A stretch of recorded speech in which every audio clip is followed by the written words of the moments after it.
Assalamualaikum warahmatullahi wabarakatuh. Ketemu lagi di mata kuliah Pendidikan Kewarganegaraan di pertemuan ke-11 dengan materi Konstitusi dan Rule of Law atau penegak hukum. Oke, pertama itu pengertian konstitusi. Ialah peraturan tertulis maupun tidak tertulis yang mengatur pemerintah. Istilah konstitusi berasal dari bahasa Prancis disebut constitutionnaire yang berarti membentuk. Dan yang kedua, dalam bahasa Latin kata konstitusi merupakan gabungan dari dua kata yaitu kam dan struktur. Kam adalah sebuah preposisi yang berarti bersama-sama dengan, sedangkan struktur mempunyai arti berdiri atas berdasarkan itu. Kata struktur memiliki arti membuat suatu agar berdiri atau mendirikan atau menetapkan. Definisi konstitusi menurut undang-undang. Menurut para ahli hukum ada yang membedakan arti konstitusi dengan undang-undang dasar dan juga menyamakan arti keduanya. Sama dan perbedaan adalah sebagai berikut. Itu menurut L.J. van Adervoort membedakan konstitusi dengan undang-undang itu memuat peraturan tertulis dan peraturan tidak tertulis, sedangkan undang-undang dasar Browett adalah bagian tertulis dan dari konstitusi. Menurut Sri Sumantri menyamakan arti keduanya sesuai dengan praktik ketatanegaraan di sebagian besar negara-negara dunia termasuk Indonesia. Menurut Herman Harlan membagi pengertian konstitusi menjadi tiga. Konstitusi mencerminkan kehidupan politik dalam masyarakat sebagai suatu kenyataan atau mengandung arti politis dengan sosiologi. Dan yang kedua, konstitusi adalah suatu kesatuan kaidah yang hidup dalam masyarakat atau mengandung arti hukum atau yuridis. Yang ketiga, konstitusi adalah kesepakatan yang ditulis dalam suatu naskah sebagai undang-undang yang tertinggi yang berlaku dalam suatu negara. Menurut C.F. Strong memberikan pengertian konstitusi yaitu suatu kumpulan asas-asas yang menyelenggarakan kekuasaan pemerintah, arti luas, hak-hak dari pemerintah dan yang diperintah menyangkut hak-hak asasi manusia. Berdasarkan pendapat para ahli di atas, dapat disimpulkan bahwa konstitusi meliputi peraturan tertulis dan tidak tertulis. Undang-undang dasar merupakan konstitusi dapat diartikan sebagai berikut. Menurut para ahli yang tadi, itu suatu kumpulan kaidah yang memberikan pembatasan-pembatasan kekuasaan kepada para penguasa. Yang kedua, suatu dokumen tentang pembagian tugas dan sekaligus petugasannya dari suatu sistem politik. Suatu gambaran dari lembaga-lembaga negara. Dan yang terakhir, suatu gambaran yang menyangkut masalah hak-hak asasi manusia. Hakikat dan fungsi konstitusi undang-undang. Hakikat isi konstitusi undang-undang yaitu organisasi negara, adanya jaminan terhadap hak-hak asasi manusia dan warga negaranya. Yang kedua, hak dan kewajiban warga negara itu ditetapkan susunan ketatanegaraan suatu negara yang bersifat fundamental. Yang ketiga, prosedur mengubah undang-undang dasar, itu adanya pembagian dan pembatasan tugas ketatanegaraan yang juga bersifat fundamental. Sedangkan menurut Budianto 96, setiap undang-undang dapat memuat ketentuan-ketentuan mengenai fungsi konstitusi undang-undang. Yang pertama, konstitusi undang-undang secara umum. Dalam konteks organisasi dalam konstitusi undang-undang berisi hal-hal yaitu pembagian kekuasaan antar legislatif, eksekutif, dan yudikatif. Pembagian kekuasaan antara pemerintah pusat atau federal dengan pemerintah daerah atau negara-negara bagian. Prosedur menyelesaikan masalah pelanggaran hukum oleh salah satu badan pemerintah dan sebagainya. Bangunan hukum dan semua organisasi-organisasi yang ada dalam negara. Bentuk negara atau pemerintah, sistem pemerintah dari negara tersebut. Konstitusi undang-undang secara hukum itu berhubungan keduanya. Ketentuan pada butir di atas ditunjukkan untuk memberikan jaminan yang pasti kepada warga negara dan negara sehingga kehidupan tata negara dapat berjalan tertib dan damai. Dan konstitusi suatu negara itu dibuat berdasarkan pengalaman dan kondisi sosial politik masyarakat dalam kehidupan masyarakat yang selalu mengalami perubahan akibat dari pembangunan, modernisasi, dan munculnya perkembangan baru dalam ketatanegaraan. Berikutnya, dinamika pelaksanaan Konstitusi Undang-Undang 1945. Yang pertama itu Undang-Undang 1945 yang berlaku pada tanggal 18 Agustus 1945 sampai 27 Desember 1949, yaitu dalam kurun waktu di atas pelaksanaan undang-undang tidak dapat dilaksanakan dengan baik karena bangsa Indonesia sedang masa pancaroba.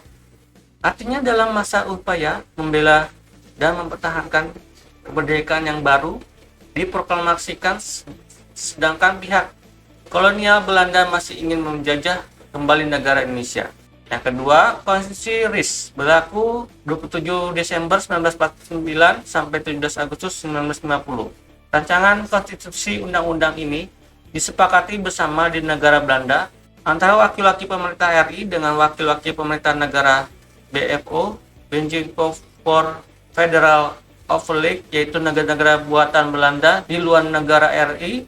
Namun demikian, konstitusi RIS ini tidak dapat berlangsung dalam waktu yang cukup lama, melainkan hanya lebih kurang 8 bulan, 27 Desember 1949 sampai 17 Agustus 1950. Undang-Undang Dasar Sementara berlaku tanggal 15 Agustus 1950 sampai 5 Juli 1959, yaitu Undang-Undang Dasar Sementara 1950 ini merupakan undang-undang yang ketiga bagi Indonesia. Menurut Undang-Undang Dasar Sementara ini, sistem pemerintahan yang dapat dianut adalah sistem pemerintahan parlementer dan bukan sistem kabinet presidensial lagi seperti dalam Undang-Undang 1945. Menurut sistem presiden adalah presiden dan wakil presidennya konstitusional dan tidak dapat diganggu gugat karena yang bertanggung jawab adalah para menteri kepada parlemen DPR. Undang-Undang 1945 berlaku 5 Juli 1999 sampai 1996. Undang-Undang 1945 pada tahun 1996 sampai dengan 99. Undang-Undang 1949 Amandemen 99 berlaku pada tahun 99 sampai sekarang. Proses perubahan Undang-Undang 45. Pelaksanaan Undang-Undang 45 pada waktu kepemimpinan Presiden D.R. Soekarno, ada beberapa hal yang perlu dicatat mengenai penyimpangan konstitusi Undang-Undang 45, yaitu yang pertama, Presiden merangkap sebagai penguasa eksekutif dan legislatif. Yang kedua, mengeluarkan undang-undang dalam bentuk penetapan presiden dengan tanpa persetujuan DPR.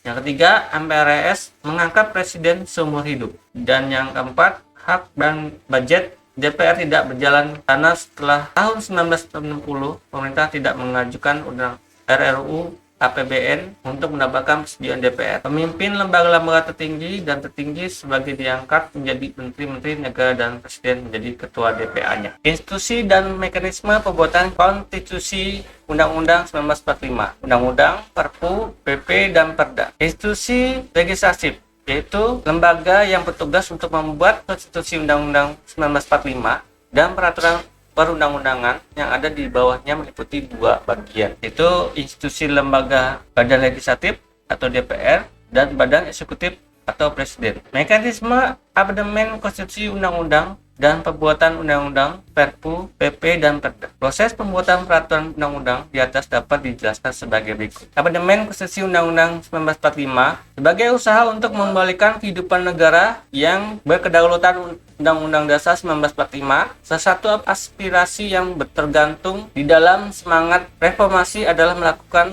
amandemen terhadap Undang-Undang 1945. Maka pada awal reformasi MPR telah mengeluarkan seperangkat ketetapan sebagai landasan konstitusionalnya. B. Mekanisme amandemen konstitusi Undang-Undang 1945. Dalam pelaksanaan amandemen konstitusi Undang-Undang 1945, MPR menggunakan mekanisme pembuatan undang-undang dilakukan secara menggunakan mekanisme pembuatan undang-undang dan Perpu. Pembuatan undang-undang dilakukan secara bersama-sama oleh Presiden, Eksekutif, dan DPR RI. Mekanisme pembuatan undang-undang atas usulan inisiatif DPR RI, pembuatan undang-undang dilakukan oleh DPR RI Legislatif. Mekanisme pembuatan Perda. Pembuatan Perda dilakukan secara bersama-sama oleh Gubernur, Bupati, wali kota dengan DPR tingkat 1 dan 2. Mekanisme pembuatan peraturan pemerintahan. Pembuatan PP adalah sepenuhnya dilakukan oleh pemerintahan eksekutif. PP berfungsi sebagai peraturan mengenai pelaksanaan undang-undang atau Perpu, peraturan pemerintahan pengganti undang-undang. Hierarki peraturan perundang-undangan menurut ketetapan MPRI nomor 3/MPR/2000 tentang sumber hukum dan tata urutan perundang-undangan negara Republik Indonesia. Pengertian rule of law. Banyak peristiwa pada saat ini yang menjadi dasar perlunya rule of law. Penegak hukum merupakan suatu doktrin dalam hukum yang mulai muncul pada abad ke-19.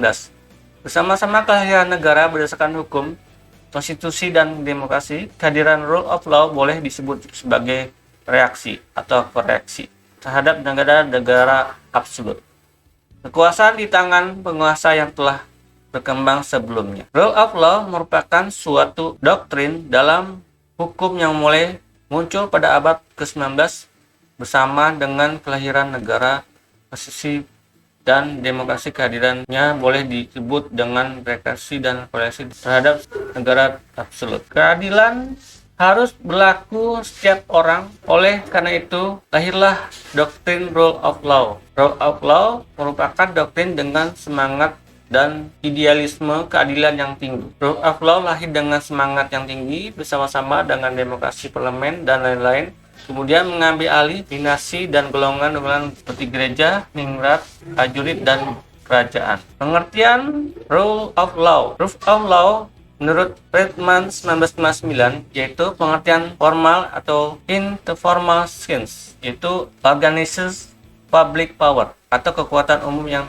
terorganisasikan. Yang kedua, rule of law menurut Surjadi Hartono 1982 yaitu pengertian ideological sense erat hubungannya dengan menegakkan rule of law karena menyangkut ukuran-ukuran tentang hukum yang baik dan buruk. Latar belakang rule of law, suatu doktrin hukum yang mulai muncul pada abad ke-19 bersama dengan kelahiran negara, konstitusi, dan demokrasi. Rule of law menurut Surjadi Hartono 82. Namun diakui bahwa sulit untuk memberikan pengertian rule of law, tapi pada intinya tetap sama, bahwa rule of law harus menjamin apa yang oleh masyarakat atau bangsa dalam pengertian historis operatifnya di Inggris, Belanda, dan Amerika Serikat tentang rule of law menurut Surjadi Hartono. Itu ada 3. Yang pertama, setiap bangsa memiliki paham rule of yang berbeda-beda. 2. Menegakkan rule of law tidak dengan sendirinya mengakibatkan tegaknya negara hukum. 3. Menegakkan rule of law harus diartikan secara hakiki, material, yaitu pelaksanaan dari just law agar terciptanya negara hukum yang membawa keadilan yang bagi seluruh rakyatnya. Yang keempat, pelaksanaan rule of law dan jaminannya negara hukum Inggris tidak saja warga negaranya yang tunduk pada hukum, melainkan pemerintahannya juga sebagai antagonis pada hukumnya. Yang kelima, paham rule of law di Inggris diletakkan pada hubungan antara hukum dan keadilan, di Amerika pada hak asasi manusia, dan di Belanda lahir dari paham kedaulatan negara. Fungsi rule of law. Jabaran prinsip-prinsip rule of law secara formal termuat di dalam pasal Undang-Undang 1945, yaitu merupakan jaminan secara formal terhadap rasa keadilan bagi rakyat Indonesia dan juga keadilan sosial sehingga diatur pada pembukaan Undang-Undang 1945. Bersifat tetap dan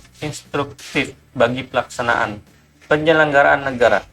Dengan demikian, inti dari rule of law adalah jaminan adalah keadilan bagi masyarakat sama keadilan sosial. Penjabaran prinsip-prinsip rule of law secara formal termuat di dalam pasal Undang-Undang 1945, itu negara Indonesia adalah negara hukum, pasal ayat 1 dan 3 dan Undang-Undang 45. Kekuasaan hakim merupakan kekuasaan yang merdeka yang menyelenggarakan peradilan guna menegakkan hukum dan keadilan pada pasal 24 ayat 1 Undang-Undang 45. Segala warga negara bersama kedudukannya di dalam hukum dan pemerintahan serta menjunjung hukum dan pemerintah itu dengan tidak ada kecualinya. Pasal 27 ayat 1 Undang-Undang 1945. Dalam bab 10 tentang hak asasi manusia memuat 10 pasal, antara lain bahwa setiap orang berhak atas pengakuan, jaminan, perlindungan, dan kepastian hukum yang adil serta perlakuan yang sama di hadapan hukum. Pasal 28D ayat 1 Undang-Undang 1945, dan setiap orang berhak untuk bekerja serta mendapatkan imbalan dan perlakuan yang adil dan layak dalam hubungan kerja pada pasal 28D ayat 2 Undang-Undang 1945. Dinamika pelaksanaan rule of law mengandung keinginan untuk terciptanya negara hukum yang membawa keadilan bagi seluruh rakyat. Penegak rule of law harus diartikan secara hakiki material, yaitu dalam arti pelaksanakan just of law, prinsip-prinsip rule of law secara hakiki. Material sangat erat kaitannya dengan the instrument of the rule of law. Dalam penegakan hukum, pemerintah terutama dalam hal penegakan hukum dan implementasi prinsip-prinsip rule of law. Hal-hal yang mengemukakan untuk dipertanyakan antara lain adalah bagian komitmen pemerintah untuk melaksanakan prinsip-prinsip rule of law. Proses penegakan hukum di Indonesia dilakukan oleh lembaga penegak hukum yang terdiri dari kepolisian. Kepolisian berfungsi memelihara keamanan dalam negeri yang meliputi pemerintahan, keamanan, dan ketertiban masyarakat, penegak hukum, pelindungan, pengayoman, dan pelayanan pada masyarakat. Yang kedua, kejaksaan. Kejaksaan adalah lembaga pemerintah melaksanakan kekuasaan negara di bidang penuntutan dan pendidikan pidana khusus berdasarkan KUHP.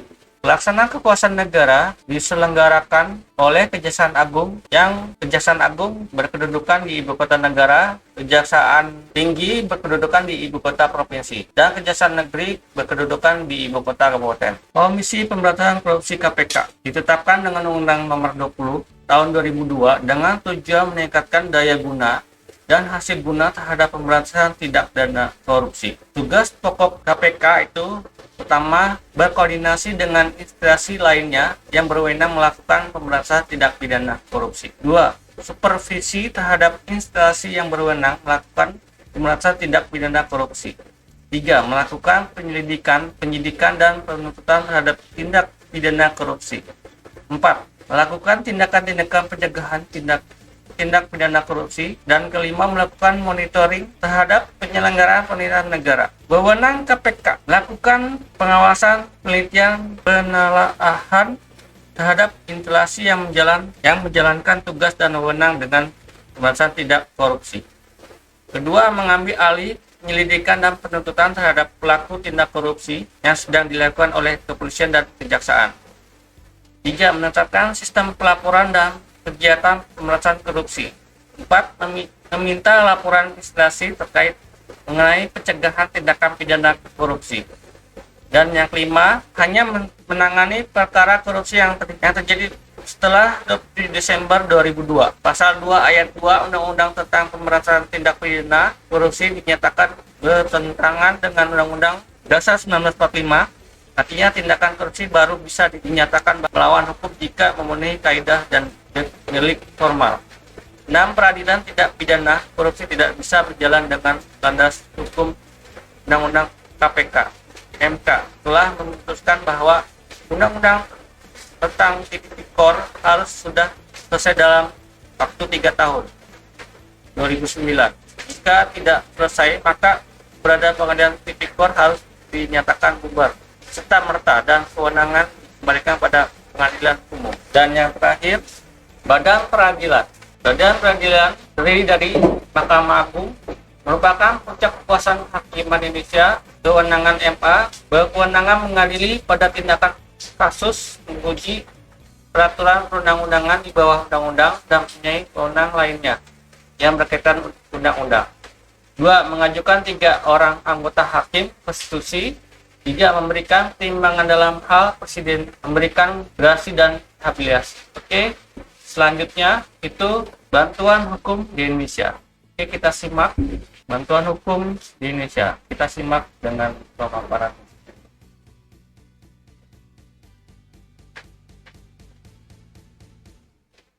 Tahukah Anda, dalam pasal 28D Undang-Undang Dasar 1945 dikatakan bahwa setiap orang berhak atas pengakuan, jaminan, perlindungan, dan kepastian hukum yang adil, serta perlakuan yang sama di hadapan hukum.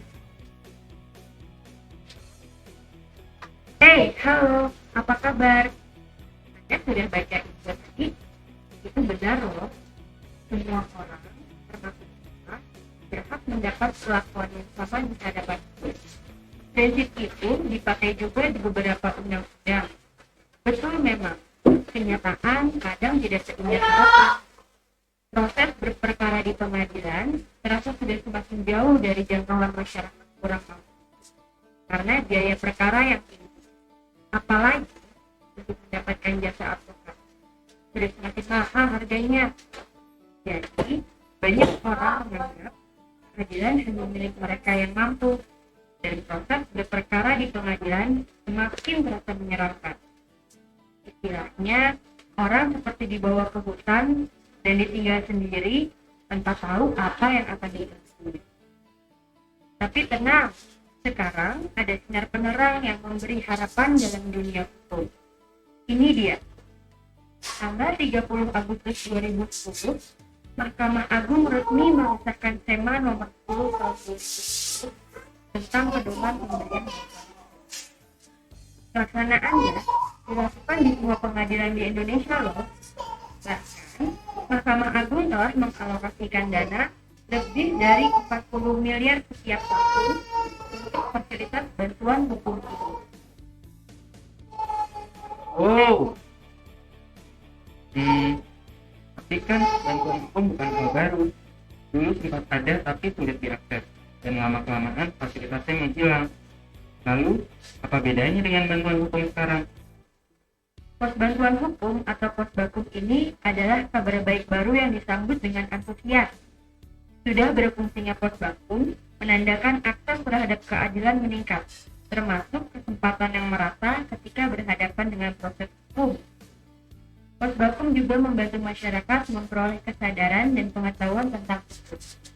Untuk tahu banyak tentang bantuan hukum, Anda cukup datang ke pengadilan.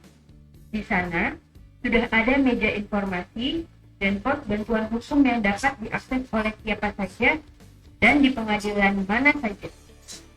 Salah satu informasi penting yang bisa kita dapat adalah syarat penerima bantuan hukum. Prioritas penerima bantuan hukum adalah mereka yang tidak mampu secara ekonomi dan diprioritaskan untuk anak, perempuan, dan kelompok penyandang disabilitas. Untuk mendapatkan bantuan hukum di pengadilan, cukup menunjukkan surat yang menyatakan ketidaksanggupan secara ekonomi. Misalnya saja, surat keterangan tidak mampu atau SKTM dari keuangan. Tapi dalam kenyataannya tidak mudah loh mendapatkan SKTM itu. Bahkan SKTM tetap diperdagangkan oleh oknum tertentu. Atau untuk mereka yang dalam kondisi dan alasan tertentu terpaksa tidak memiliki identitas, apakah bisa mendapatkan bantuan hukum di pengadilan? Tunjukkan saja surat yang menyatakan ketidaksanggupan secara ekonomi.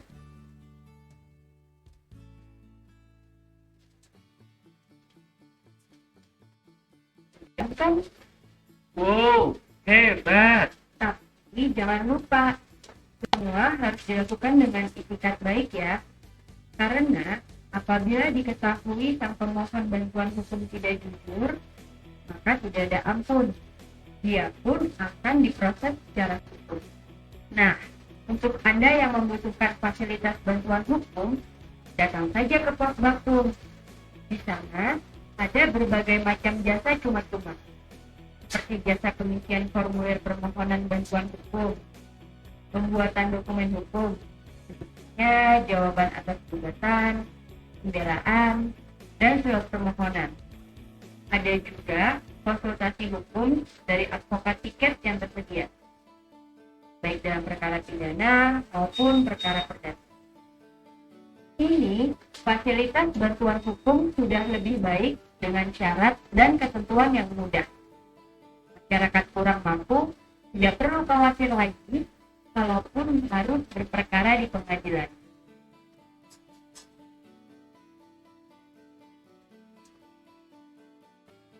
Oke, itu saja penjelasannya.